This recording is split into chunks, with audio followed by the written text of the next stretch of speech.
Everybody, it is the biggest event, the biggest soap opera of the NFL season. It is the 2024 NFL Draft.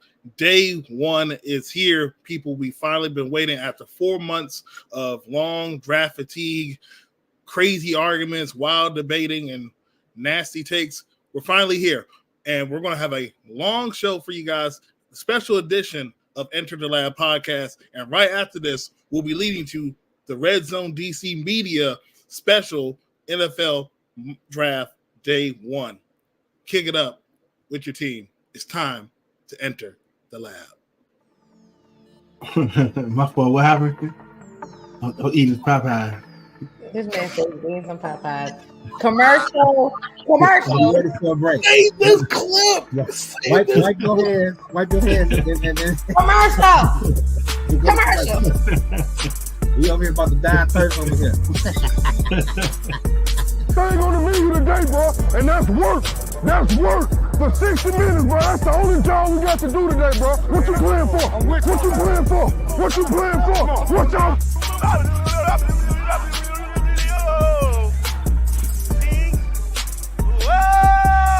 Get real lonely with the mic on, bro. Just want to talk to my friends. Welcome, everybody, to the big day. It is Enters the Lab podcast presented by Red Zone DC Media. It is the 2024 NFL the NFL Draft pregame show. Yes, this is bringing on the pregame show as we get you guys set up for the draft. We talk about some of the things that we've been seeing for the past couple of weeks. Final mocks have been in from a lot of insiders. Lady E, what's good with you? I'm on mute. I'm on double duty today. I'm on double duty today. Yeah, you on double duty. You got a whole space right afterwards. I sure do. I gotta, all my Falcon fans are down there at the good old Mercedes-Benz, doing the draft watch party. I'm not going because I don't feel like dealing with people's reaction of what Atlanta's gonna do. So we're not doing that. And then plus I don't feel like being on the train today. So that's that. But I will say this. I am so excited. It is finally here. And people can stop getting on my nerves about who they want to take. Yay. Yeah, that's definitely true. But I think that's for everybody. I think everybody has reached a point where draft fatigue was very, very, I should say, very tiring. Long 4 or 5 months of just talking about certain prospects, tearing them down, building them up. It just reached a stalemate at this point, and we're finally here. And, I get asked a lot of times about, what Washington is going to do or what other teams' interest and stuff. I literally got in, I wouldn't say a heated debate, but I got a little debate with my cousin in the classroom because, he a casual. I ain't going to cap about that. He's casual. He doesn't understand why certain teams are bad for a mighty long time. But, I don't want to go into that conversation. But other ways, like, it's just, there's some things about this draft that's going to be very interesting. Like, I feel like this one is going to be very chaotic because there's a lot of spots that we talk about is like, that's what they're going to do. But it never ends up like that. There's always a shocker. There's always a surprise pick. There's always a stunner. And that brings the odds of NFL draft night, wherever it's day one to day. Yeah. So ask you, Lady E. So as we get this show pretty much started out, warming it up, if there's a surprise pick or player, what team you think would make that surprise pick, and what type of player you think would be picked right there? Let's see here. Don't you say number 2. Look. I would say this. A surprise player that I would see, because I've been hearing a lot of buzz because of how many quarterback needy teams. I will be shocked if Bo Nix does go in the first round. That would be one shocker for me. And then I will be shocked that if there's only like one wide receiver probably taken like in the top 10, and then everybody else falls like top 15, top 20, kind of close to the end of the draft. Yeah, I would be shocked, but I would say Bo Nix. Because like I said, there's a lot of quarterback needy teams right now. There's a lot of things that are going on, and then two, I'm gonna be not two, well three. I'm going to be shocked that if the Minnesota Vikings can get up there to get their quarterback, that's gonna be the shocker to me because they're at number 11. A lot of people say Penix is not going to go out the top 10. So somebody knows something we don't know. I'm just saying. So yeah, it's gonna be a lot of. It's gonna be like a whoa. Did you see that? It's gonna be a lot of shockers. It's gonna be a lot of shockers, man. A lot of shockers. What up, see him here? What up, though? Man, it's cold in the day. We finally made it. Man. Welcome, man, to Draftmas, man. It's Christmas in April for all of our teams, man. How y'all feeling? Let's get it over with right now, to be honest with you. Like, let's get this first round over with, and then let's really go start finding our players that's gonna make some teams, some MONEY. That's what I want to go do. Yeah, I definitely agree. So, Henry, you pop in. So the question I asked to start off the show is, if there is a surprise of somewhat you would think might happen tonight in the first round, because there's always a surprise player that maybe we didn't expect to be drafted in the first round, or maybe drafted in that third section, maybe top 5, or maybe 15 to 20, stuff like that. And if there's a spot you think that would be like, wow, I can't believe they did that. They took him here. Where will you think that will happen at? Do you think it will be like a surprise offensive lineman, quarterback, obviously, wide receiver? It's funny that you bring that up, because I'm going to go right to Lady E's team, because I've been hearing so many things for so many weeks about Dallas Turner for months, it seems like. And then all of a sudden, Latu was the guy, at 8. And I think that would surprise me a little bit, but it's not crazy. I think he is, one of the best pass rushers out here. But now all of a sudden I'm hearing the big fella, Byron Murphy. Byron Murphy can be possibly the first defensive player taken in Atlanta. So that one, I'm hearing that rumor these last couple of days. So that one would kind of shock me a little bit. The range of outcomes for some of these players, man, that we've seen, either through player and fan base preference or mock drafts is incredible. So, Byron Murphy's a guy that I saw maybe a couple weeks ago being drafted probably in the late half of the first round, sometimes even fall into the early second round. Now being mentioned as the first defensive player overall in this draft, being drafted in the top 10 is a little bit of a surprise to me. I think he's a talented player, though. So that would shock me a little bit. Hey, look, leave my team out of it. We might even be trading. Y'all in the middle of all type of stuff over there, man. Y'all in the middle of all type of stuff.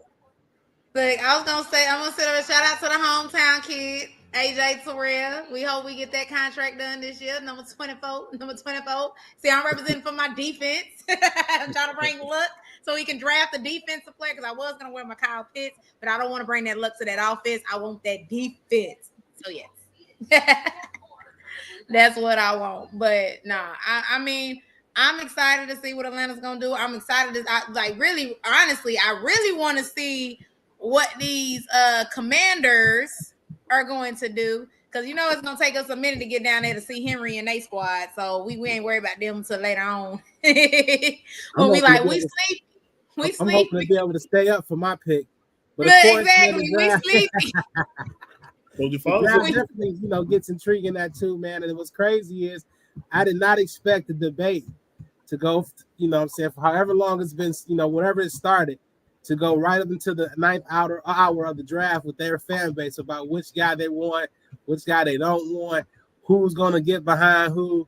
And it's been crazy, man. It's been interesting, to listen. But of course, man, they, and then don't forget, man, you got, the dark horse in the race, man, young JJ, man, you know what I'm saying, who might be the one who unifies everybody. They all may be against him if he get picked. So, I mean, we got to watch them in Washington today. We gotta watch. Shout out to them. Miss Allison, my fellow Falcon mistress. Well, I don't want to say mistress because that made it seem like something bad. Mrs. Let me go say I'm gonna say Mrs. not mistress. You know, but I like Miss Allison. Miss Allison know that Falcons hit. But no, yeah, I really am. I really want. I just can't wait because they kind of already said that they got the first couple of teams going quarterbacks. So I mean, I just want to see if Jaden Daniels is gonna be a commander. You know what I'm saying? Like I really want to see this and see what's going on. You know what I'm saying? What's going on? Then what's gonna really where the draft is really gonna start is if the Patriots are actually gonna go QB or if they decide to go a whole nother route, either trade back or pick somebody else. So I'm really wanting to see about that. I think we kind of already know what 1 and 2 is gonna do. But I think where the question mark really lies is where 3 through 32. To be honest with you, I'm glad you brought up New England because to me it's their approach. Well, what we're hearing is their approach. We never know what's real and what's fake, what's you know what I'm saying, factual and what's smoke out here.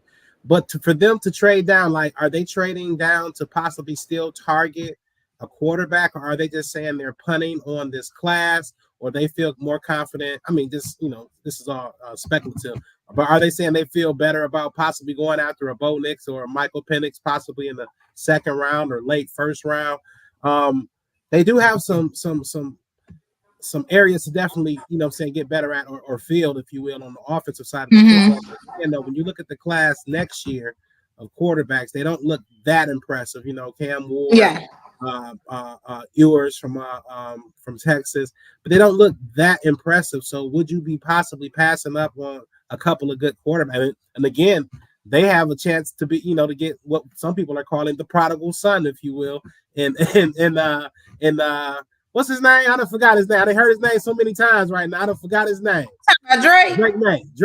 Yeah, Drake May. You know what I'm saying? When I hear Drake, I think of the other Drake right now. You know what I'm saying? But anyhow, yeah, they could possibly get Drake May. And would they possibly pass on that and trade out of that spot? And for who? I mean, maybe Marvin Harrison, but I don't know. That's an intriguing situation in New England. So with New England, I think what a lot of people are kind of missing out on New England is that how comfortable do they feel? Like, you know, with, you know, taking that risk. When it comes down to it, like, I don't know if they're comfortable with the likes of a Bo Nix. Wow.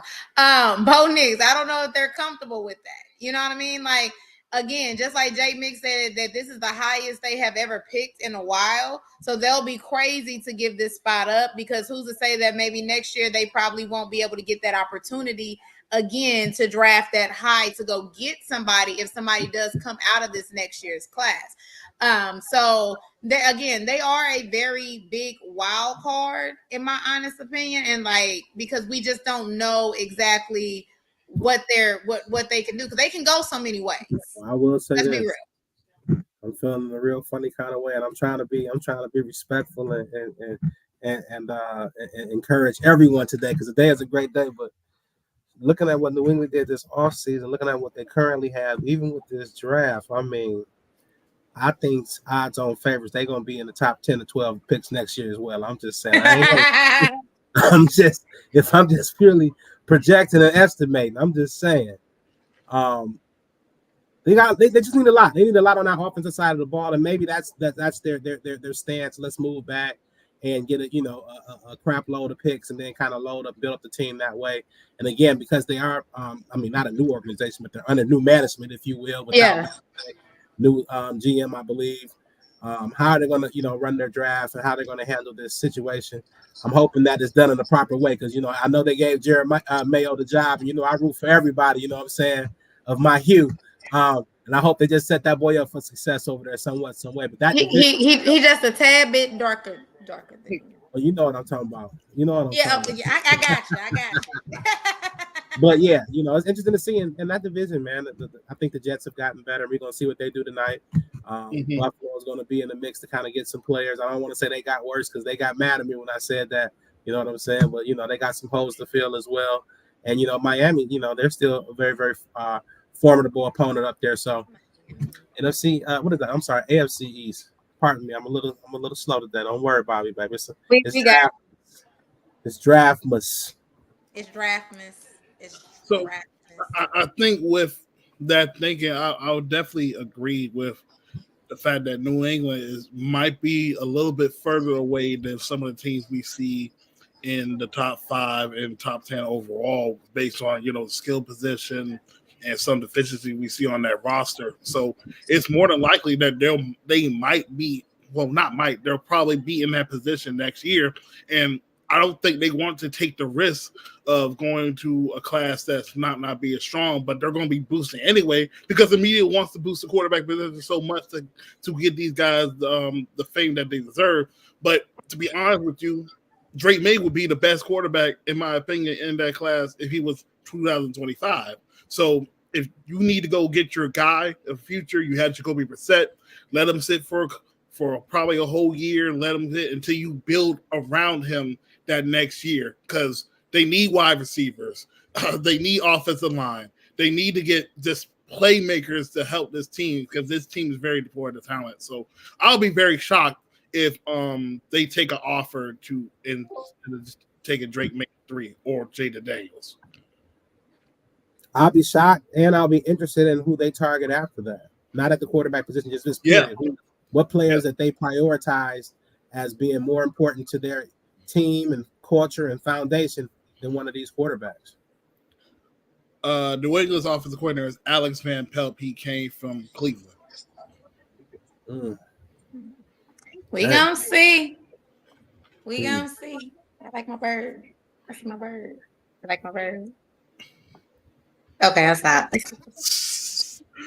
Also, another thing that I seen yesterday from Daniel Jeremiah mock was something interesting. So in the top 5, he had J.C. Latham over Joe Alt.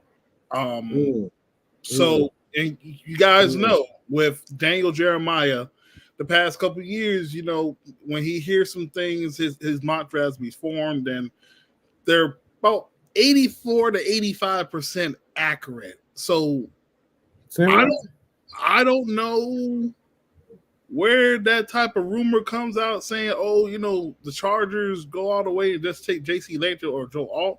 I'm not saying, they're wrong for it because they're the ones evaluating the player, but we haven't really talked much about a J.C. Latham over guys like Olu Fashanu and Talise Fuaga and even Joe Alt. So he was what, number 5 on our list when we did our little mock. He came off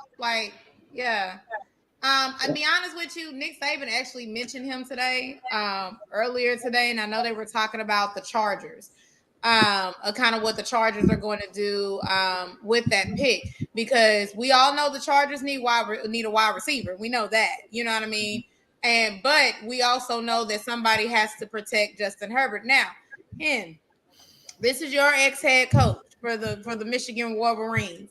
Mm-hmm. Where do you see that John Harbaugh, and even knowing this, where do you see where his more concern will go, especially since they just paid Justin, they just paid Herbert.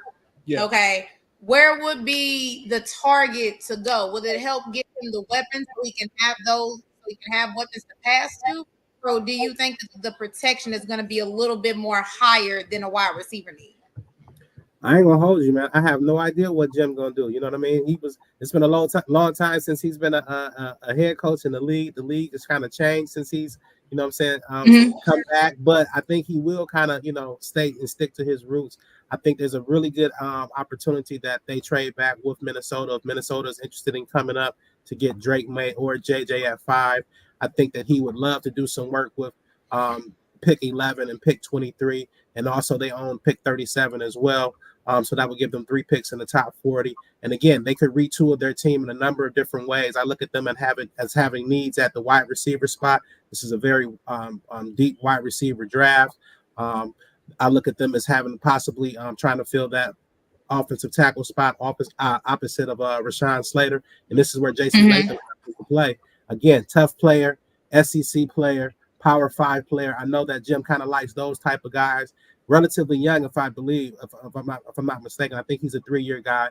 And also, He's played, I believe, strictly right tackle at Alabama. I'm not saying that he can't play left, but this is kind of what he's been, doing for the last 3 years and doing it at a pretty high level. And again, I think that, if he is the pick or if he is the preference to the Chargers, it's because Joe Alt has played primarily the left side, and this guy is a road grader, strong run blocker. Maybe he has him, slightly rated ahead of Joe Alt as a run blocker, and I think, he's definitely going to want to run the ball. That is, Jim run the ball for the Chargers. So maybe that's the reason why they have a preference for Latham. And again, if you can possibly get him, like you said, a lot of folks don't have him rated as high as Olu. A lot of folks don't have him rated as high as Alt. So with that being said, maybe they can fall back to 11, still get him, plug him in at the right tackle, and then walk away with 23. That's You know what I mean? So we got to keep our eyes open, man. It's going to be a lot of movement, man. A lot of movement today,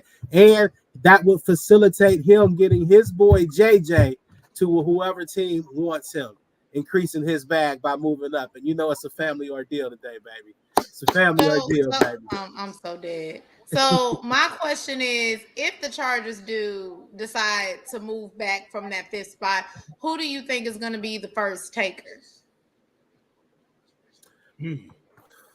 So here's the deal, man. I just threw out Minnesota there.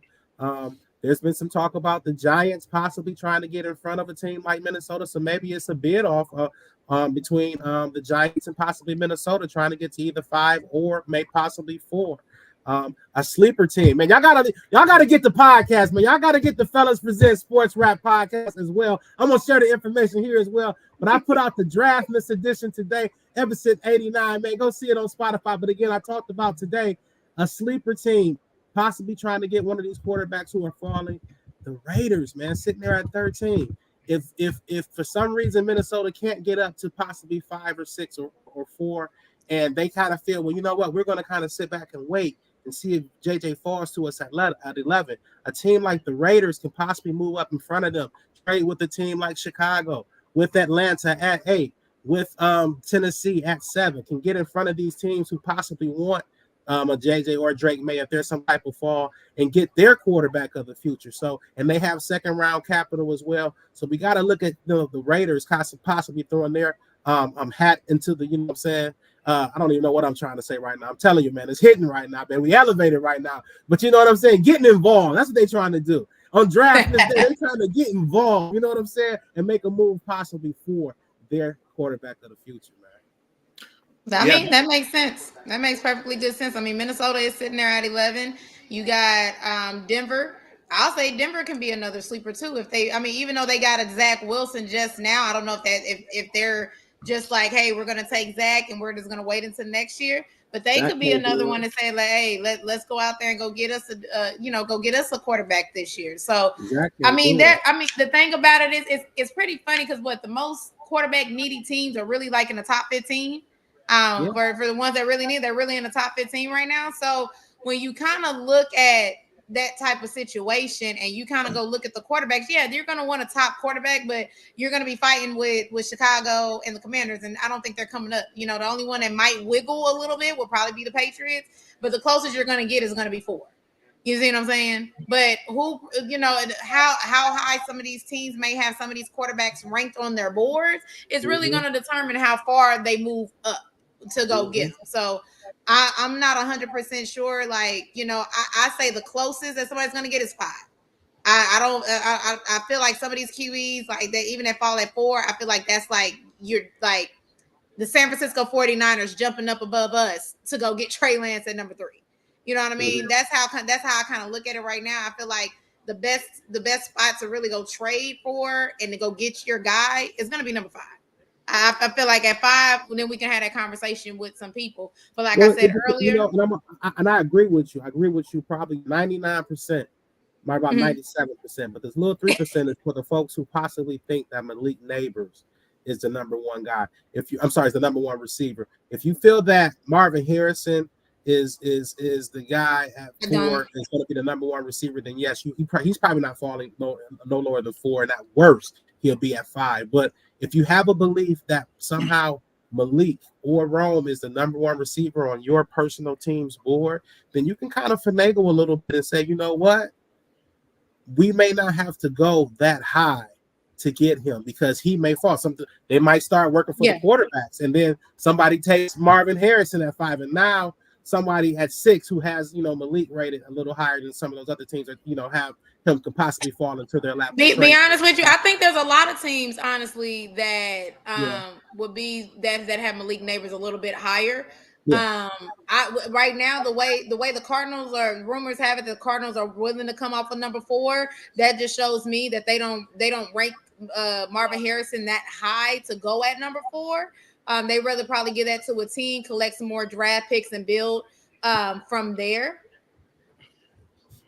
That's a key point. I'm glad you brought that up. I had thought about that earlier, but I had lost it. I had lost it in my, in this fog that I am. But you are the light, lady.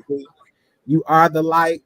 You know what I'm saying? And with that being said, Arizona. Now, I just said about Malik Neighbors, but here's the thing. If there's a scenario where somehow all the 4 quarterback needy teams get aligned somehow, some way, 1 through 4, that means they have to trade out.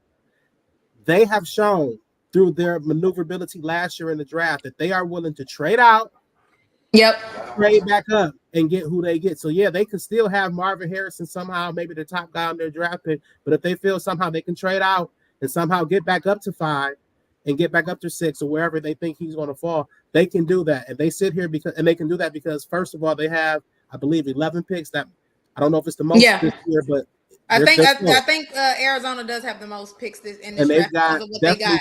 2 in the first, definitely I believe 2 or 3 in the second round. So they have the ammunition to really, really finagle their way through the draft, and that's something that they did last year as well. Led to them having some picks this year. So you got to watch them. They're using these draft picks as good players. You know what I'm saying? Players they haven't received yet, but they're willing to trade out and then use some of that ammunition that they get to trade back up and get their guy. So definitely. I mean, you gotta give Kyler something.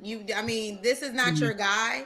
This is not who you really technically want, but because of the contract situation, you gotta give him something. Yeah, you already got him divorced. This is not something you technically want, but since y'all married, you gotta stay for the kids. Yeah, look.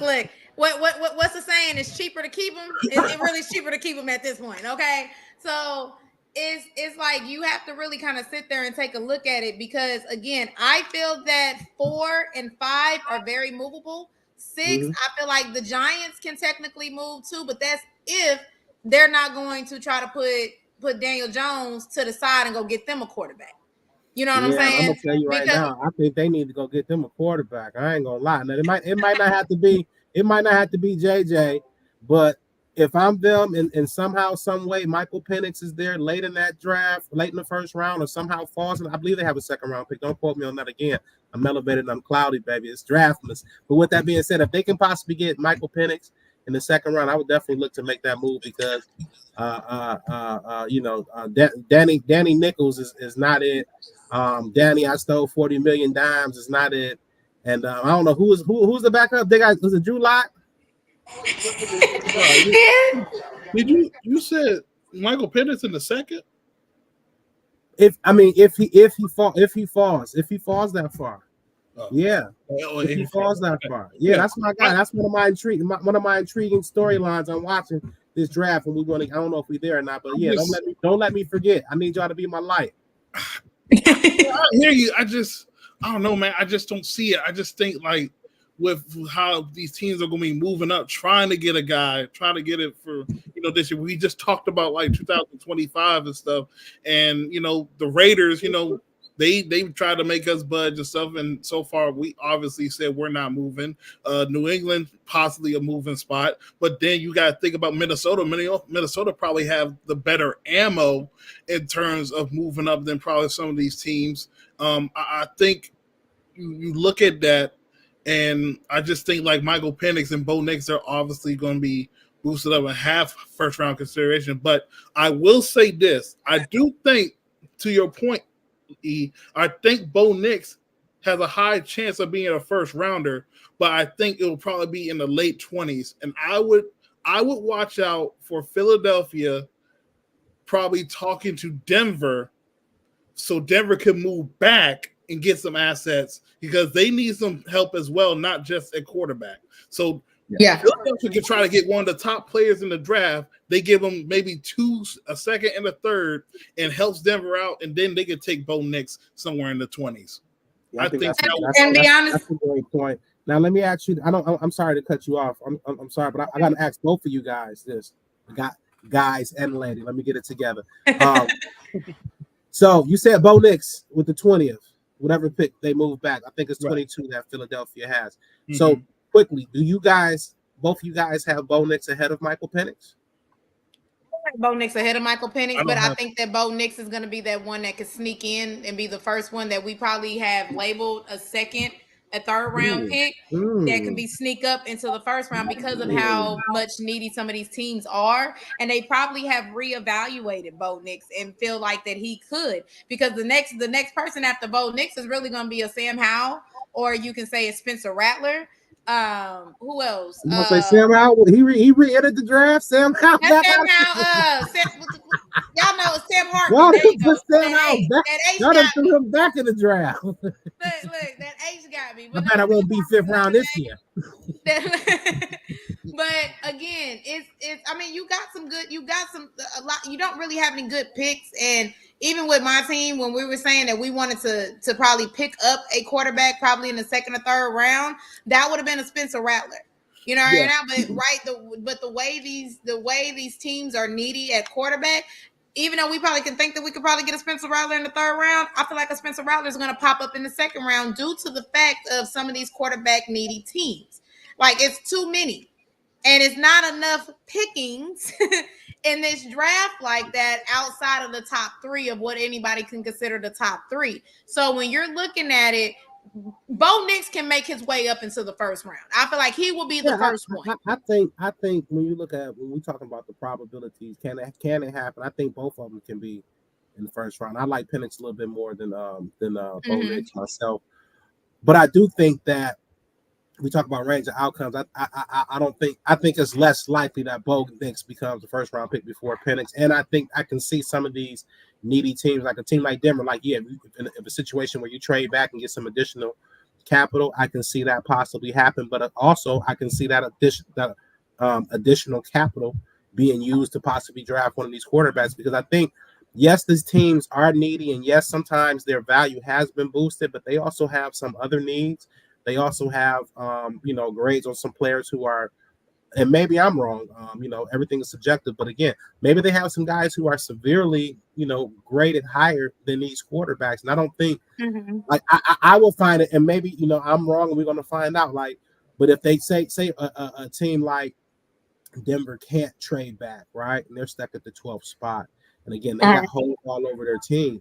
Are they going to take, a Bo Nix, who, their quarterback needy, and, again, maybe they can use a 2025 asset to get into the 2nd round and make, and do something. But at 12, do you say I'm going to take Bo Nix now, or do I take a Brock Bowers, or do I take a Kenyon Mitchell? Or see, I think it's a number of players that you can possibly take who can help your team. Because again, if you're that quarterback needy and you're picking as high as they are in the draft, you got other holes too. You know what I'm saying? You ain't just one quarterback away, you know what I'm saying? For the most part, unless you have something like a CJ Stroud, turnaround, which we don't see very often. You got other holes to fill. And would you, take a guy rated severely lower than somebody else, who, can help your team in a different way? And again, there are assets, I think, ways you can get a 2nd round pick for this year. You may have to give up that first next year, but if you feel so convicted about a player, Michael Penix or Bo Nix, and you need him, you'd be willing to make that commitment. But interesting to see, man. Interesting to see. Yeah, I mean, the way this draft can go. I think a lot of people are going to be looking at a lot more trades. I think we're going to be seeing a lot more trades this draft than a little bit, because I the way that some of these draft boards are looking, because I just see Mel Kiper's top 10. Drake May is number 6.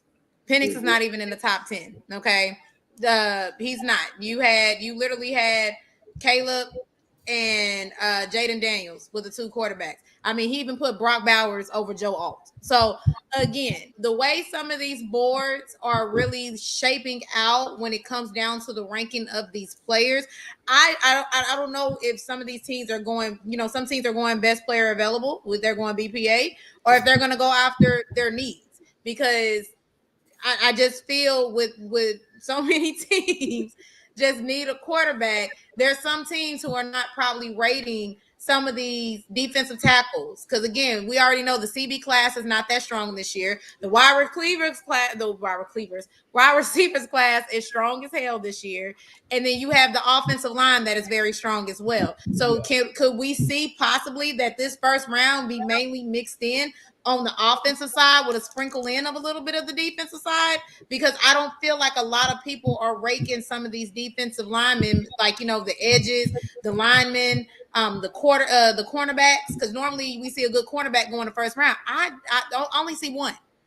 And that's amazing. Hold on now. Wait a minute. You only see one good corner in this draft? Dang.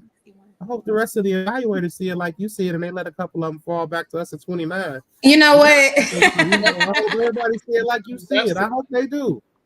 And that's the great thing about it, because this is such a subjective art, man. Well, okay, so since we're talking about it, because again, we really haven't really talked about the quarterback class. We've been mainly oohing and ahhing over the defensive line, the edges. Who ain't talked about the quarterback class? And the quarterback where's she been at? Where's she been at? Who ain't talked about the quarterback class? See, I'm gonna need you to put it down next time, because I said the cornerback. I didn't say the quarterback. Oh, I'm sorry, the quarterback. I'm sorry. The core is very important. The corner. Sorry, my bad. Corner class. Okay, because we haven't really talked about the corners on here. Let's be real. Have you really talked about the corners like that? We haven't really talked about them. Not but I will say it's mainly. I like 4 of them for sure. I do. I like Kenyon. I like Kool-Aid. I like Terrion Arnold. I like Nate Wick. You call them, saying too small. You know what I'm saying? But I like those guys. I think they too fast, too small. That's his name for me. Too fast, too small. There you go. Some plays, man. The tape look good, man. Get them some Coney. You know what I'm saying? Get them some Lou's Delis. You know what I'm saying? Get them some Captain J's. You know what I'm saying? Taking the capers. Get them a steak. Man, we can. We'll get them together. Coming to Detroit, Henry. He ain't coming to Detroit. They keep doubting. But DC, what do you think about this corner class? Like, because I know, like I said, even when we did a mock, I think we had the forced corners to go in our mock. So what do you think? How many corners do you see coming out like in this first round? I think it's very tough based how deep the offensive line and the wide receiver groups are. So you could possibly have probably maybe 7 wide receivers graded with a first rounder, but they might not make it to the first round.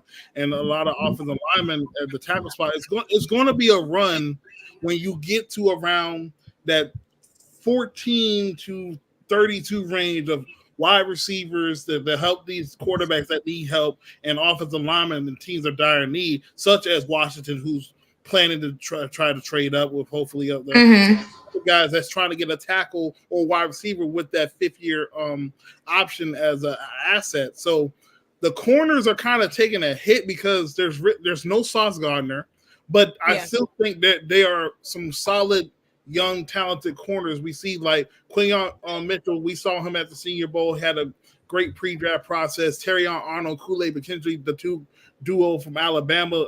I like games as well.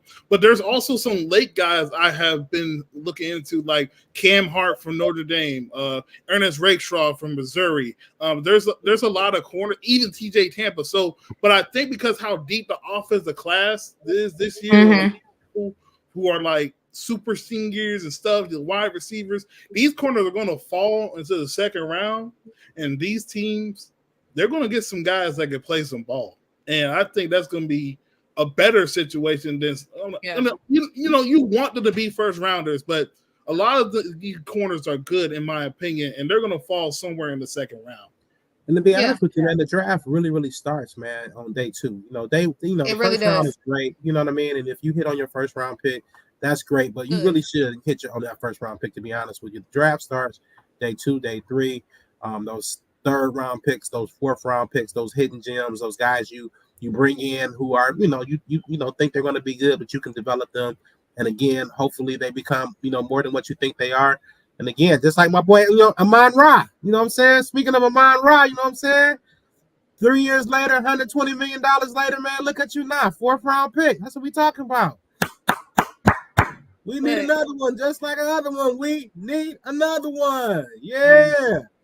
Detroit is in the building, baby. Jaja, who's your late round? Who's your late round corner that you like? Drop the name. I want to just be nosy. But again, I do. I know we know the safety class is not that good either this year. So it's. I mean, the thing about it is, I just feel like the first round is going to be an offensive hit. To be honest with you, maybe like I said, you're going to see a little sprinkle of defense, but I feel like the defensive players, and I don't know the last time I have ever seen a run on defensive players.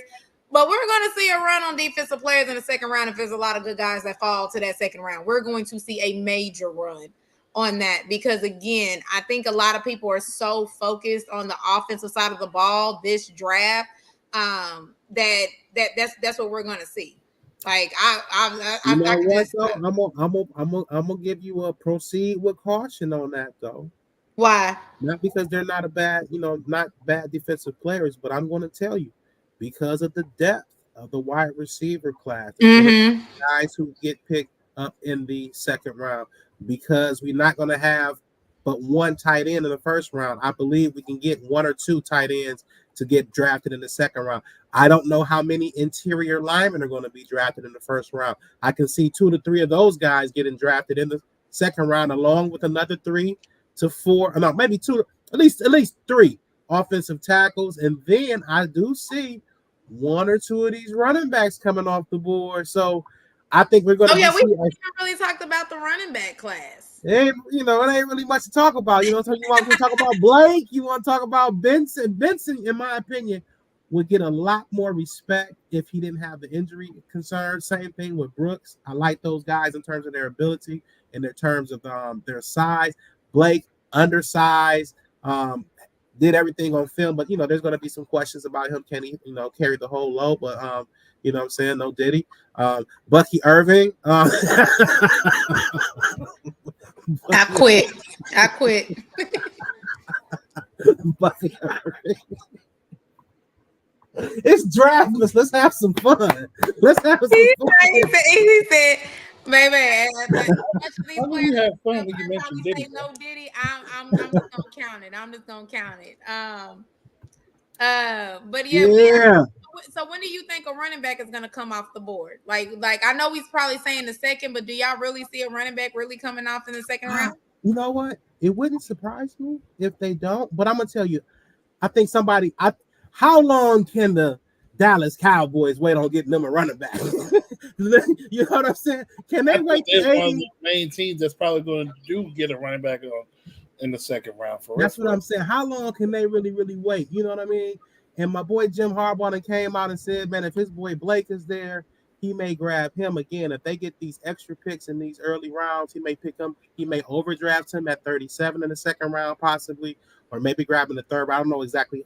What picks they have in front of me, so don't quote me on that. But he's already said that he's out there. So again, I see one of those guys, Brooks or Benson, probably coming off somewhere in the and Benson. Are they both from Texas? Or where's Brooks from? Brooks is from Texas. We're from Texas. Where's Benson at from there? Benson is from Florida State. Florida State. Okay, yeah. I can see one of them definitely getting picked up by the Cowboys. They'll mess around and try to wait to that third round and miss out on pretty much everyone. So for me, I feel like the running backs and the tight ends are really going to fly off on really not in the second round, but more in the third round. I think you see more of the value right there. We've seen some of the later guys in the past couple of years, those guys run off. I just think with the tight ends and the running backs, it's like you can ask 100 people, they're going to tell you who different RB1s and tight end 2s after certain people. Like I don't know who's y'all RB1, and I would ask y'all right now who y'all think is y'all RB1. Mine would be different. And then after Brock Bowers, it is like it's all over. it's all over the place when you talk about tight ends. I mean, I seen Jatavion, I see Ben Sinnott, so it's all over the place. So I think those guys are going to go a little bit later, but I like the tight ends in this class, and I like the running backs in this class. And it's going to be so many running backs that you can grab them on day 3, and some tight ends you can grab on day 3. I have a sleeper tight end. That's this guy. He has been my late bloomer, Tanner McLaughlin from Arizona. That dude is a smooth route runner. I'm talking about smooth, bro. Y'all need to go. I mean, he ain't better than Brock, but yeah. He's not better than Brock, but he's definitely something that you draft on day 3. You can have him in your tight end room. He could be a solid contributor and maybe probably grow into be a tight end 1 on your team. Okay. So let me ask you this: that's almost like talking about Brock. So we talking about Brock. Where Brock going tonight? Where Brock going? Tell me where Brock going. Brock going in the top 10. What we talking about? Top 10. Now, how sure you are? Let me look and see if FanDuel got a prop on that. You say top. You said it real quick. Top 10. He going to the Jets. Where he going? Look. I'm just gonna say this. He coming to Atlanta. Y'all can run double tight with him and Kyle Pitts. He ain't coming to Atlanta. That ain't Atlanta. Y'all can run that Twitter.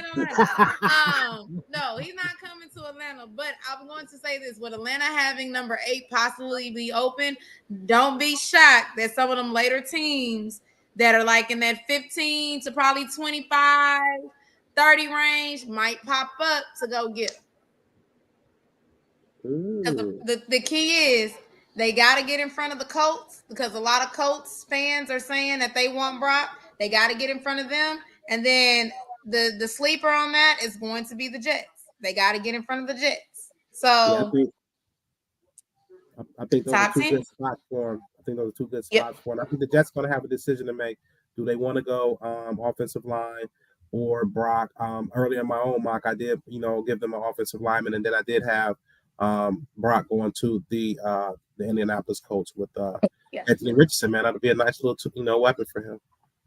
Oh yeah, I mean, I feel like they do need somebody like that on their squad, especially because they still can go get out there and go get them a good wide receiver in the second round with that to put on the other side of what's his name, Pittman, put on the other side of him. So again, it's a lot of spots, but Brock going top 10.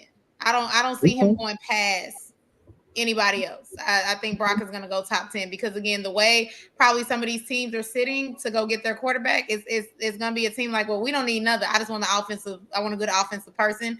So yeah, unless, like you said, for me with the Jets, I really prefer them to go with the offensive lineman. And that's because of Aaron Rodgers. If you got this man coming back, we already seen what happened last year with him telling his Achilles, you got to bring that protection on. So I mean, it's good to give him a weapon like Brock, but in the same token, I feel like you still need that offensive protection to protect him. He's older.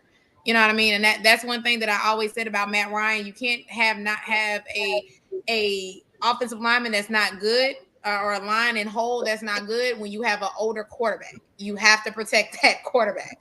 So I feel like that would be the better path than them trying to go get a tight end. But hey, if Rodgers wants some weapons, he's going to get those weapons. Let's just say that. I just want to say this real quick. What's up? Tom Pelissero just reported, and we kind of missed this. This was at 6:50. After weeks of listening to offers for the 3rd overall pick, all signs now point to the Patriots standing pat and picking. The belief within the league is that the pick will most likely be North Carolina quarterback Drake May. Woo-wee. What's your boy name? What's that boy name who be talking about Draco? Who was that? Who be in the space? He gonna go crazy. Draco Mayo. He's gonna lose his mind. A-Dot. So with that, possibly, y'all pray for that young brother, man. Pray for that young brother and his losers and his fandom this evening. There's gonna be some winners and there will be some losers tonight. I'm not. Oh Lord. So, yes, sir. So with that being reported, what do you think a team like maybe who you think is going to budge? You think that Arizona's going to budge? It's gonna start at You number know what, 4. man? I think Arizona's going to listen to some offers, and maybe they do something. But again, though, I think if they really feel that Marvin Harrison Jr. is the best player in this draft, they're going to take him. And again, they have 27, they have 35, they have some other draft picks that they can kind of move around with. It wouldn't surprise me if they end up somehow with 3 first-round draft picks, but they may. They did it last year, though. One thing about me, I would tell you, man. One of the best indicators of future performance is past performance, and they don't have a lot of players to really offer out there to teams. So these draft picks is really their currency, if you will, to kind of get where they need to go and get the players that they want to build their team around. So they could do, but I'm thinking that maybe I'm just a homer a little bit with Jim Harbaugh, but it makes sense to me that team in Los Angeles would look to possibly move out of that spot, 11 and 23, if they trying to get both of those picks packaged up. Seems like a great deal. You can still get me. You can still get a lot of. I forgot he did. I was on there for that. That happened. I can vouch for that. And it started at 50. My man doubled up. It started at 50. I remember that. Yeah. We're gonna see. It's gonna be some winners and some losers today, man. See what I'm saying, man? Listen, I be listening to those spaces, man. But hey, man, listen. I think again, whoever wants JJ, I think they may have to move up. Don't sleep on those Raiders, though. Don't sleep on them. Minnesota may not be able to get to where they need to get. May kind of rest in them a little bit, and then somebody may swoop in front of them. Like I said, it's gonna start at 4. If Arizona stays put and we don't hear anything, there's no Adam Scheffler coming in with some breaking news saying that they didn't trade it out. It's going to start at 5. It's going to start at 5. This. I'll be honest with you. Like I said, you just played Justin. You got a major decision. You give him weapons or you go offensive line. Which one are you gonna do? If they feel like there's somebody they can go get later on offensively, and collect those picks to get both, go ahead and go do it. But if Arizona if they do not trade out and they stay put at 4, it's going to start at 5. Yeah, I agree with you. Because who besides who else would need like an offensive lineman besides like somebody that need a wide receiver after them? Who would need one? After who we talking about? After if the Chargers do decide to move out, who's the next in line for an offensive line? I think Tennessee could possibly look at offensive line. I think Chicago, they may think that they're okay, but I would upgrade at offensive tackle may behoove them. And again, I feel like Chicago would come out of 9. I think that's what I'm about to say. I think that they will come out of 9. They don't have a second round pick. They don't have a lot of picks either.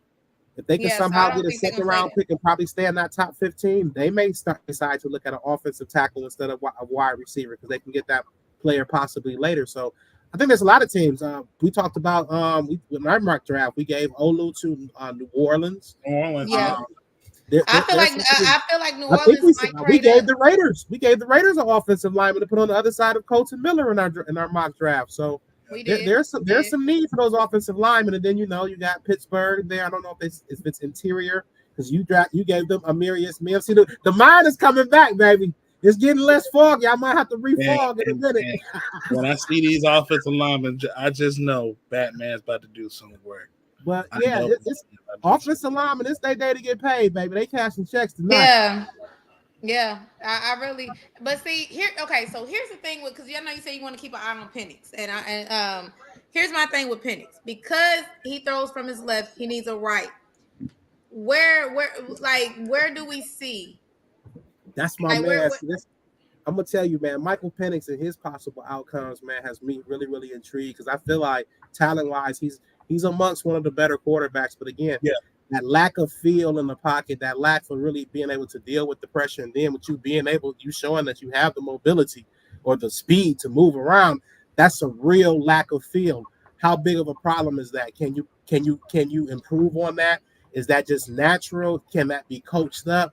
That's to me really what he needs to get better at. But again, though, does a team draft him early like the Raiders or like Denver Do they come back into the first round and get him later in the first round to get that fifth year option, or do you just wait into the second round and hope that he can fall to you, or you can move up to kind of acquire him and not spend so much to get him? But again, it's not just the quarterback needy teams that we are trying to identify now. It's teams like Seattle at 16. You know what I mean? Maybe they pull the trigger. Geno and Sam Howell. Sam, may not be the answer. Geno is, Geno, clearly a bridge quarterback. It's teams like the Rams who, have shown some interest that, Matt Stafford is probably playing his last or maybe in his last 2 seasons out there. Would somebody like Sean McVay grab him and kind of mentor and teach him from a couple of years and kind of bring him along so he can have kind of a smooth transition, if you will? Plus the other quarterback needy teams we mentioned, Denver, the Raiders, teams of that ilk, you know what I'm saying? Would they have an interest in him, and how much of that interest, how much are they willing to express that interest by moving up to get him or just waiting to a second round? So to me, his outcome is really, really, really amazing. I mean, not amazing, but intriguing, if you will. So I'm definitely watching him. Yeah, that's because I just want to know. For me, Slim said no way Seattle's taking a QB at 16. The way it's looking, Slim, we don't know. But I'm gonna say this.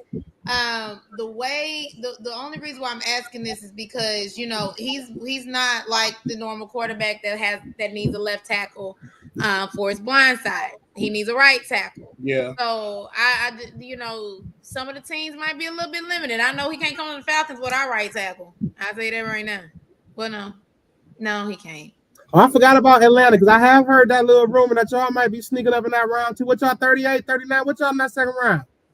I think we 39. Yeah. I heard that little second round rumor about Michael Penix's interest. Yeah, I was a little foggy, but thank you. You the light. Look, I'm gonna need Henry to find the light. I'm gonna find it in just a second. I'm gonna find that light up in just a second. But no, it's like that. Yeah, that's the only concern for me is just like how strong are some of these teams right tackles when it comes down for him, because you're gonna have to really have that to be able to help him out. So I don't know if that limits a lot of teams or not, but he's a very interesting character. I'm interested to see where Jared Verse lands. I want to see because he's been in competition between him, Dallas Turner, and Latu. So I really want to kind of see where Verse lands in there with that. Again, shout out to the University of Georgia. I really want to see where my babies land. Congratulations, y'all. Y'all finally made it. Make Georgia proud. So I really want to see that. But I do want to see where Jared Verse lands, and I do. Besides Marvin Harrison, probably be the first wide receiver coming off. I really want to see who's the next wide receiver that's going to be coming off. So I'm really paying attention to the wide receivers at this point, because if we can get a good wide receiver that can land in the second round, he can land where can he land? Well, you was kind of twirling right there. Okay, let me talk to you about Cooper DeJean. If Ladd makes it out the first round, baby, come on to ATL Ladd. Come on to ATL Ladd McConkey. Got you. Man. Even though I don't want you in Roddy White's number, but I will respect you in Roddy White's number. Okay, that's all I got to say. What y'all gonna just gonna give Roddy White number to Ladd McConkey? He wore 84 in college. I don't give a damn what. I don't give a damn what. I don't want him in. Didn't he just miss 7 games last year? Didn't he just? What are we talking about? He's a 700-yard receiver. No, you just don't give Roddy White number. I can give you. I hate that you gonna wear Roddy White number, but I'll just give it to you because you ain't never done nothing. But are you from Georgia? No, they can't do him like that. Don't do Roddy like that. I mean, look, hey, they let B. John rock number 7. Okay, just saying. Real quick, man. I'm eager to see what happens with Cooper DeJean. He was kind of a tough evaluation for me, but every time I turned on the tape, he was making plays, man. Whether it be interceptions, pass breakups, solid tackler, not a real, super physical guy, but a guy who checks all the boxes and doesn't have a lot of negative plays, man. I don't know if he can play one-on-one, at the cornerback outside spot, but I think he's definitely a guy who reminds me of Harrison Smith a little bit at that safety spot, as well as a solid nickel. And again, if he can give you some snaps on the outside, man, that's just a Swiss Army knife. So I'm eager to see what he does. And also, man, AD Mitchell, man, I don't know. To me, he's one of my top 25 players in this draft, man. And I'm seeing him mocks very, very late. Number 5. Mill has him as the number 5 wide receiver for the top Okay. 5 wide receivers. Brian Thomas is still number 4. So again, like I said, if somebody falls out of the first, I want him in the second. But hey, if they did enough quality damage for AD Mitchell, Falcons, rise up, rise up, rise up. Oh man. So I got a question for you. You said who, me or Henry? Both of you guys. So Okay. I haven't had a chance to talk about the 49ers and the Brandon Ayuk situation. So there are reports coming out about, potentially trading either Brandon Ayuk or Deebo Samuels. And just now, there are some reports from Patriots camp that the Patriots have been actively trying to trade for Brandon Ayuk. What they gonna trade? Yeah, what are they gonna trade? 2026, 2025, 26. These trades and open up the door for that future. Them future picks, them open up the door now. Because it's definitely something. Or he not going for a first, which I've been, kind of telling folks that a lot, along the way. I don't think he's gonna. I got a question for you though. So let's say I should put some parameters on that. Maybe a top 15, a top 20 first round. But go ahead. I'll go ahead. I'm listening. If let's say the 49ers are actually in talks of actively and they somehow pull off trading Ayuk, do you think they go wide receiver for round 1? If they don't trade him? If they You talking about the 49ers? Yeah, if they draft a wide receiver, do you think that will probably put some signs out, hey, we're about to trade Ayuk? Yeah, I think so. When you look at their team, to be honest with you, you have Deebo there.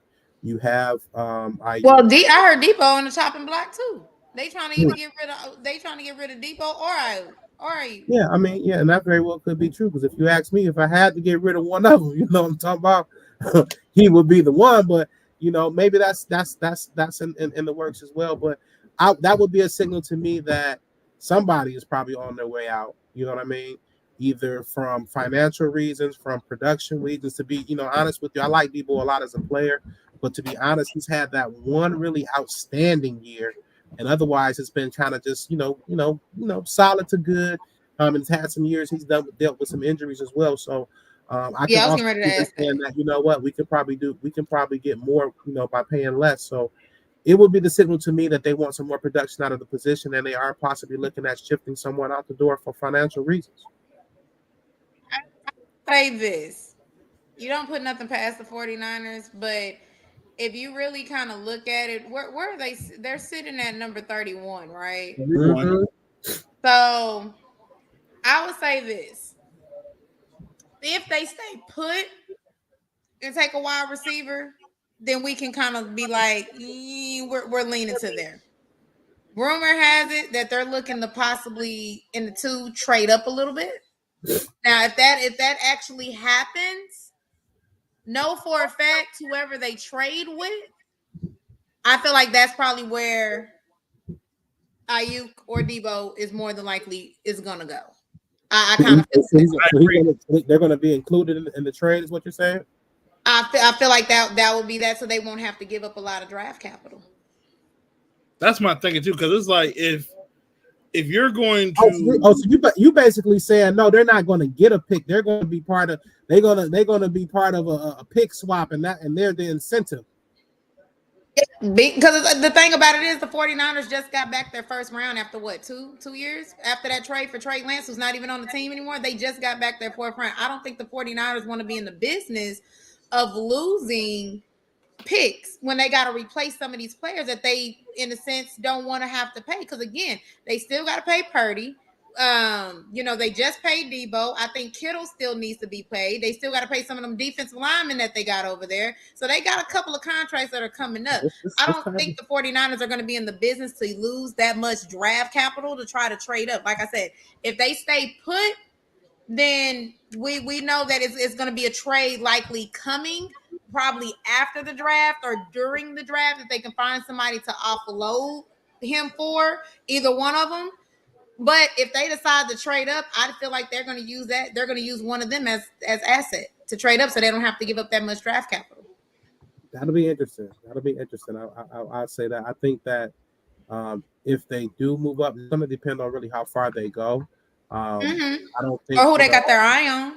If it's a day 4 pick, you know what I'm saying, to move up a couple spots, because like I said, I've been seeing some of these guys fall to 26, 27, and Xavier Worthy or AD Mitchell. If they only have to move up a couple spots, I might not look at it that way. But again, if they are, I mean, if it's be obvious if they include them in the compensation package. But again, I think if they give up anything, you know what I'm saying, more so than a second round pick, then it's evident that they want this player, whoever they're targeting, and they expect that player to play a huge role.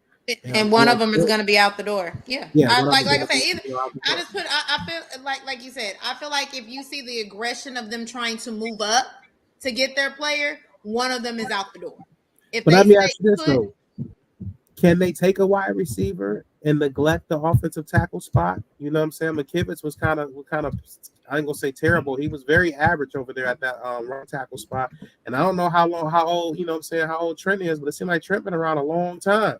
So can they neglect that offensive line and draft a wide receiver in the first round and a wide receiver? I put it to you like this: if they can get some draft capital back from that move up, if they can possibly trade him and then get some draft capital back, they probably can address that too and probably find a way to go ahead. It just depends on how far they're going to want to move up to go get what they want. You see what I'm saying? So I really feel like, again, if they're playing that aggressive and they want to replace one of them, you know what I mean, then I can see that happening to try to get more draft capital back to go fix that offensive line, to probably go get a couple more defensive players too. Because again, as we said, this first round is going to be offensive heavy, but I still feel like it's going to be some guys that are going to get left over for some of these wide receivers or some of these defensive players, which are going to fall into that second round. That's going to leave them with that leverage if they decide to be that aggressive. Just saying.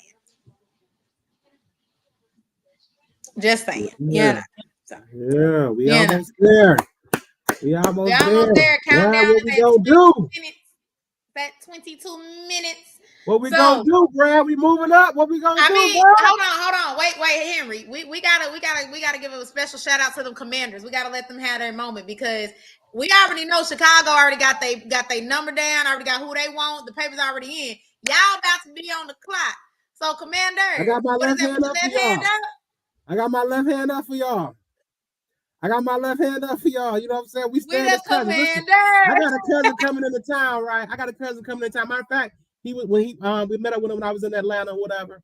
So we watched the Lions game. He came over in all the Lions gear. We came over. We acting crazy. We acting a fool, you know what I'm saying, in Atlanta, watching the playoff game, right? So he's from Grand Rapids, Michigan, man. So he's going to like the last 3 or 4 drafts. He's coming in town for the draft. He's gonna be here sometime tonight. I'm talking to him. I say, yeah, man, you know, I know it's gonna be crazy downtown. You know what I'm saying?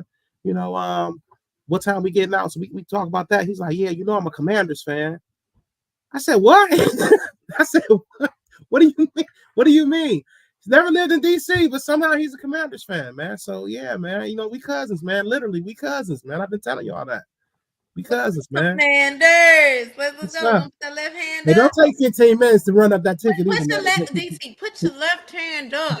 You gotta put your left hand up. Oh, now y'all done disown the song, right? Okay, y'all disown the song. Y'all ain't claiming I know what happened. I'm gonna let y'all have y'all fun.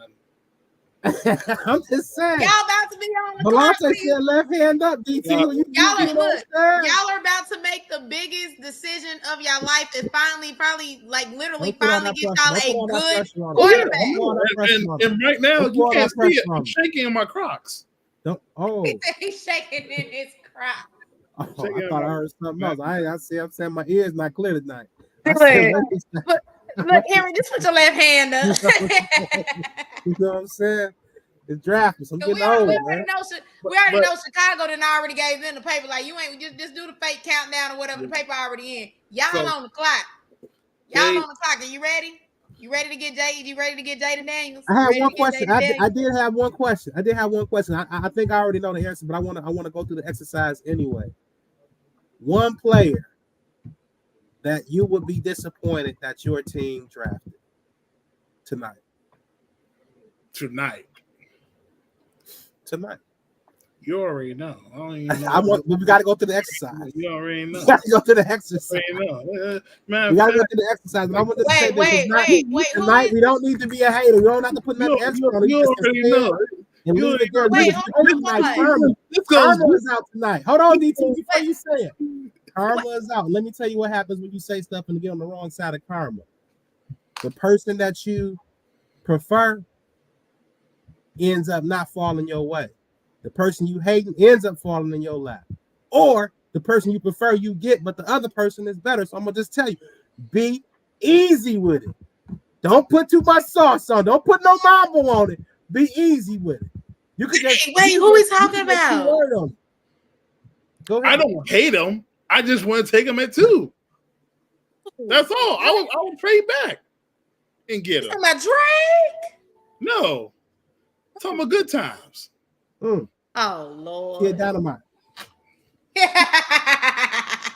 should have peeked. I don't want nothing bad to happen because it'd be a lot of hate in that room. I'm trying to tell y'all, man. The karma police will show up and switch the whole game on you. So you know what I'm saying? Really be in this space. Y'all see, look, this is why I left spaces alone during this whole process with the draft. Because y'all was really in there, no lie. Y'all was really in there going at it in them commander spaces, just going at it about who y'all wanted at number 2. I know we're not you. Like 4 weeks. Yeah, he been on the fence. He's been on the fence for a minute. I've been at work, man. But hey man, listen, man. How about you, Lady E? How about you in the Atlanta Falcons? Who would you not? I'm a wide receiver. We take a wide receiver at number 8 and don't trade back. I'm gonna fight him.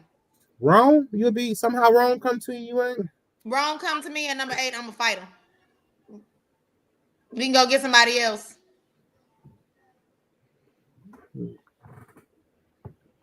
I said defense. That's what I said. You want to know what's funny, man? They've been mocking y'all edge almost every year, and we still haven't did it. We finna break that cycle. Who broke their heart? Was that Jamal Anderson who broke their heart? Look, yes. Okay. I get it. I promise you, if we don't trade back and they go wide receiver at number 8, I'm fighting them. It's on site. It's on site. And I actually saw my bird nest people on TV. Shout out to the bird nest at the Atlanta Falcons. Shout out. I'll be there one day when I get my season tickets. I'll be in the bird nest one day. This is the best year. This is the best year for you. You missed out on the best year. I'm just letting you know. I'm sorry, but hey, the next one will be, what I'm saying, when the one you had to be the best one for you. But I'm just saying you missed out on the best one, the best city. Oh, Terrion Arnold looks good. He has an all pink looking like a flamingo, a chocolate flamingo. Green, like little chocolatey. Marvin, I like the fact that Marvin Harrison put over there and put on all black. He blended in with himself. Let me stop. Don't do it like that. Don't you know what I'm saying? You see how we got to stop doing that to each other. You got to stop. I'm chocolate myself. JC Latham looks nice. I like these little outfits. Okay, they looking suited and booted. I can't wait, man.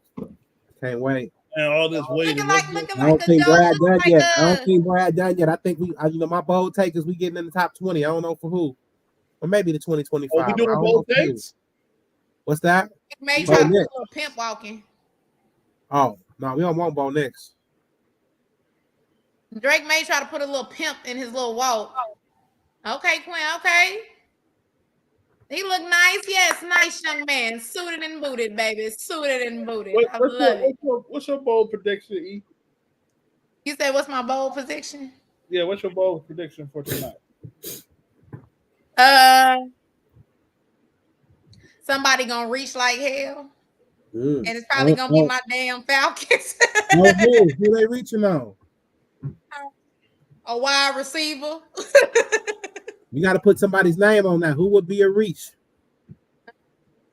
It won't be when I say a reach. I'm just saying for us just going for a wide receiver, be anybody. I'll be happy. But you said you hit somebody with wrong. What if they gave you what if y'all went well, hold on. How would you feel about Loud McConkey at 8?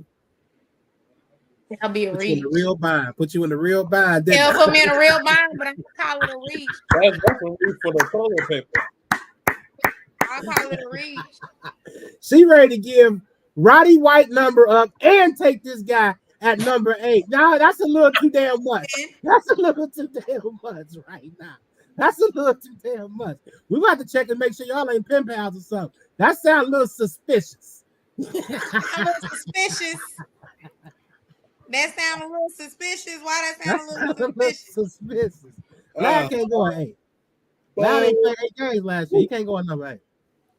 My bold prediction is Washington trades back up and they draft Amarius Mims from Georgia.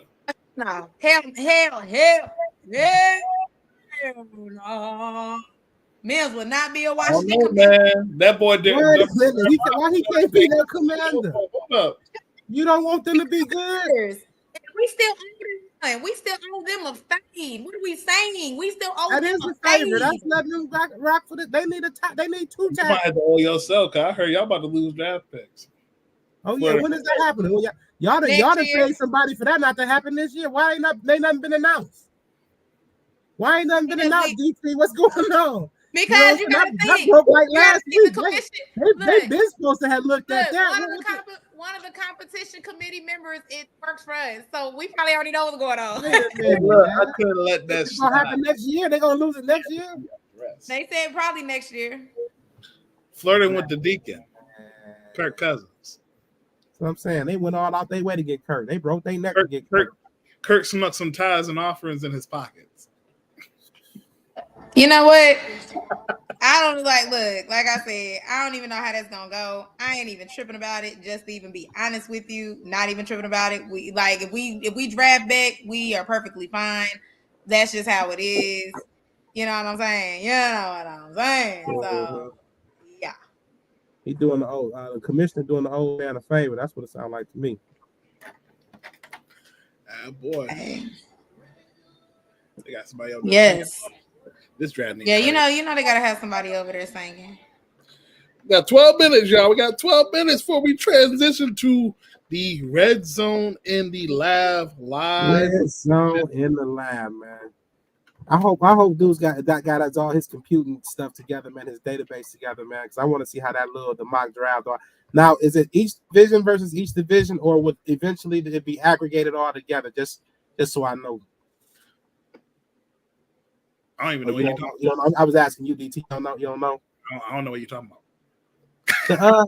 The mock draft competition. You know, there was like 4 or 5 different that. Oh, there was 4 groups. It was different from last year because it was like 12 groups. So it was a group of 4. It was 4 big 8, right? No, it was 4 groups this year. My group, we went Saturday. One group went Sunday. Other one went Monday, and we only did 3 rounds. All the way to will the competition be just amongst each group, each 18 block, or will it all be aggregated together to see who gets the lower score amongst 96 teams or I'm sorry, 32. I'm sorry, my math is off. It's still a little foggy up here. Bear with me, people. Oh, man, that's a deuce question. Wait, pause. So who Henry? I'm gonna need you to sober up. Well, because I'm sober, baby. I'm all the way right. You know what I'm saying? This is me. You know what I'm saying? This is me not having to work tomorrow about to, you know what I'm saying, get out here and act a fool tonight. That's what I'm all the way right. What's up? What you need? Because I'm gonna need your mind there so you better pick the right people. No, it's already happened. It's already happened. AJ Brown? Huh? They extended AJ Brown? Who?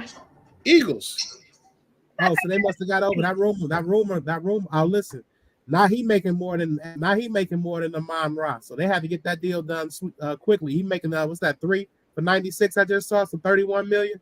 Well, I feel sorry for I feel sorry for Minnesota because that Jetta bag looking real nice and Jetta-ish. Jetta is about to get paid dollars, bro. Get paid. 84 million guaranteed. Get paid. Shout out to Dolph. RP to Dolph. Y'all. I feel like everybody and their kid brother. Why did he always gotta fight? I feel like everybody and their kid brothers at the Falcons draft. Y'all got a draft watch party? DT? I ain't talking. All Lions fan at the draft. Y'all got a draft watch party? Yeah, I think like an official one. I think CJ hosted the space. Yeah, okay. He got space up right now. Okay. Can't be in 4 places at once. You ain't the only one. I got mine going on right now. So man, is it Latu? Is it Byron Murphy? Is it Dallas Turner? Man, what's going on, man, with Atlanta? What's really going on? I don't know what we're gonna do in Atlanta. A lot of people want us to trade back in Atlanta. Oh Lord, look who then popped up.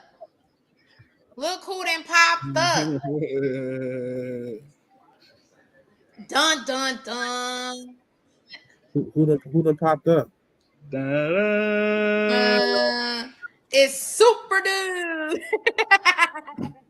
Hey man, I'm just a casual, man. You see my sign in the back? I'm just a casual, man. I'm just a casual. What's going on, dudes? You hype for the night? You hype for the new era, man, in Commander football, man? Man, look, all you make sure the crime is down while we there. What crime? That should be your focus. That should be your focus. Hold on, man. That should be your focus. From the streets of DC, man. Listen, ain't nothing that's gonna happen here that ain't happening there, man. Don't even try to do my city like that, man. Ain't nothing happening here that ain't happening there, man. That's what I'm telling you, man. You know what I'm saying? They trying to take y'all. They trying to put y'all stadiums 2 counties away, man. Stop playing with us, man.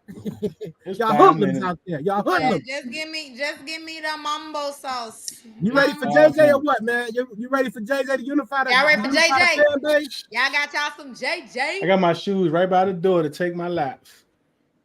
Dynamite. Walking around the block. This has been y'all best choice all off season, man. Just rock with it, man. Trust Adam, Bruce Wayne, Alfred, whatever y'all call him today, man. Trust Bruce Wayne. You know what I'm saying? Dang, they gave him 84 mil guaranteed. Yeah. They gave him 84 mil. I told you he got paid. He went right in there like, listen, man, ain't no way this guy in Detroit gonna get more money than me. We need to get this rectified right now. And look, they don't pay Devontae too.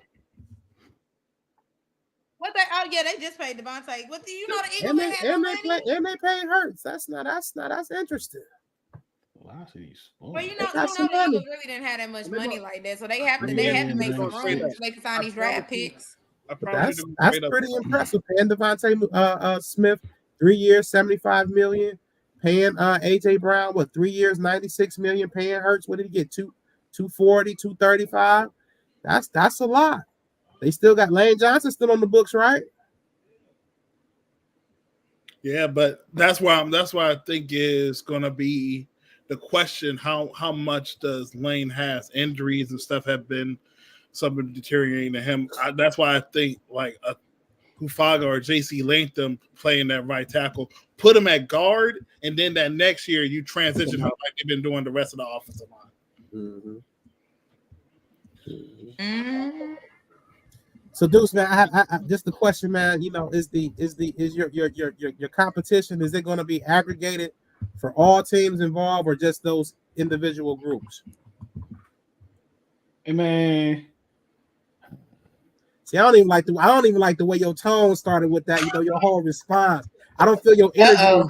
I don't feel your energy is very draft-like right now, dudes. I don't feel check the private chat, man. Love in the building. It's like Christmas. Check the private chat, man. April, man. I ain't in the chat. You know what I'm saying? I was a proxy.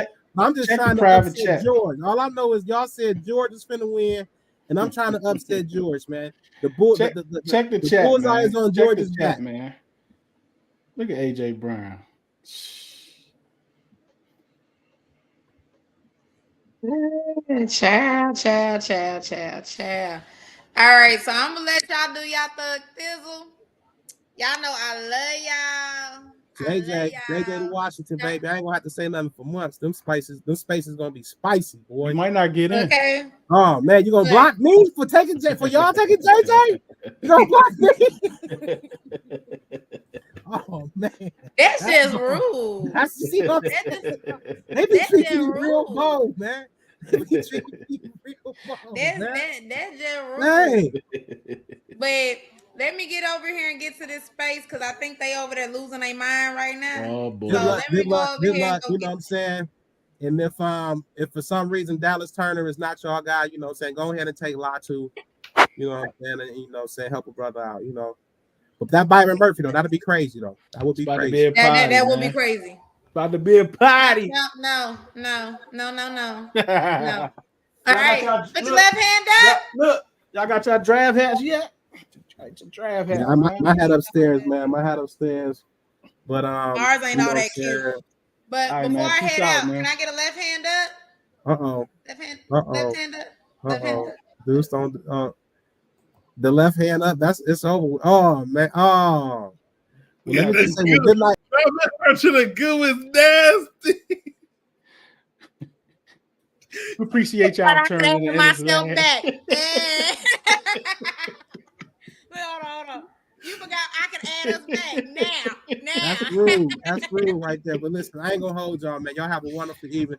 Best of luck to y'all teams again, man. Commanders, listen, man. Jada Daniels and JJ Happens, man. Listen, it's not the worst thing in the world. Y'all second choice been y'all best choice all off season. Let's make it happen. You know what I'm saying? Cousins. Hey, ATL, whatever y'all do is gonna be wonderful for y'all, man. Hey, you know Brad gonna cook. So y'all have a wonderful evening.